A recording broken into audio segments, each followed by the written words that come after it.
ব্যথায় কাঁপেননি কর্ণ, কিন্তু ভাগ্য কেঁপে উঠেছিল। মহাবীর কর্ণের জীবন ছিল নিয়তি ও সংগ্রামের এক করুণ আখ্যান।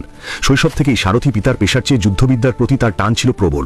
বীরত্বের নেশায় তিনি কুরু রাজপুত্রদের গুরু দ্রোণাচার্যের কাছে শিষ্যত্ব প্রার্থনা করেন, কিন্তু সুতপুত্র হওয়ার কারণে দ্রোণাচার্য তাকে প্রত্যাখ্যান করে জানান যে তিনি কেবল ক্ষত্রিয়দেরই শিক্ষা দেন। এই অপমান কর্ণকে দমাতে পারেনি। তিনি নিজেই প্রাথমিক যুদ্ধবিদ্যা আয়ত্ত করেন। পরবর্তীতে উন্নত দিব্যাস্ত্র এবং ব্রহ্মাস্ত্র শিখতে তিনি মহর্ষি পরশুরামের দ্বারস্থ হন। পরশুরাম ছিলেন ক্ষত্রিয়ান্তক এবং কেবল ব্রাহ্মণদেরই শিষ্য হিসেবে গ্রহণ করতেন তিনি। জন্মের কারণে প্রত্যাখ্যাত হওয়ার ভয়ে কর্ণ নিজেকে একজন ব্রাহ্মণ হিসেবে উপস্থাপন করেন এবং পরশুরামকে অনুরোধ করেন তাকে শিষ্য হিসেবে গ্রহণ করার জন্য। পরশুরাম কর্ণকে শিষ্য হিসেবে গ্রহণ করেন এবং যুদ্ধের বিভিন্ন পদ্ধতিতে প্রশিক্ষণ দেন। তার নিষ্ঠা ও একাগ্রতায় মুগ্ধ হয়ে পরশুরাম তাকে যুদ্ধবিদ্যার সমস্ত গূঢ় রহস্য এবং অপরাজেয় ব্রহ্মাস্ত্র চালনা শেখান। কর্ণ অল্প সময়েই গুরুর সমকক্ষ হয়ে ওঠেন। এদিকে কর্ণের এই উত্থানে চিন্তিত হয়ে পড়েন অর্জুনের স্বর্গীয় পিতা দেবরাজ ইন্দ্র। কর্ণ যাতে তার পুত্র অর্জুনের চেয়ে শক্তিশালী বা দক্ষ না হন সেদিকেই তার নিহিত স্বার্থ ছিল এবং তিনি কর্ণের প্রচেষ্টাকে কোনোভাবে ব্যর্থ করার সুযোগ খুঁজছিলেন। একদিন পরশুরাম কর্ণের উরুতে মাথা রেখে ঘুমাচ্ছিলেন।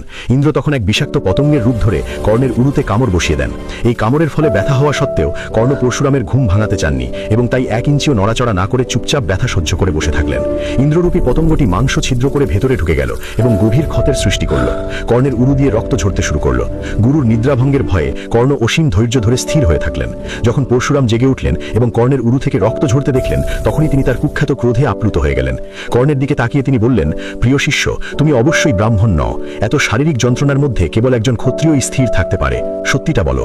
কর্ণকে নীরব থাকতে দেখে পরশুরাম ক্রোধের বশবর্তী হয়ে অভিশাপ দিলেন, যেহেতু তুমি তোমার গুরুকে প্রতারণা করেছ, তাই তুমি যে ব্রহ্মাস্ত্র শিখেছ, সবচেয়ে কঠিন সময় যখন এই অস্ত্রের সর্বাধিক প্রয়োজন হবে তখনই তুমি এর মূল মন্ত্র ভুলে যাবে। পরে অবশ্য কর্ণের প্রকৃত পরিচয় জেনে পরশুরামের ক্রোধ শান্ত হলে তিনি তাকে আশীর্বাদ স্বরূপ বিজয় ধনু এবং ভার্গবাস্ত্র প্রদান করেন। এভাবেই বীরত্ব আর অভিশাপের দ্বন্দ্বে কর্ণের জীবনের গতিপথ নির্ধারিত হয়ে যায়।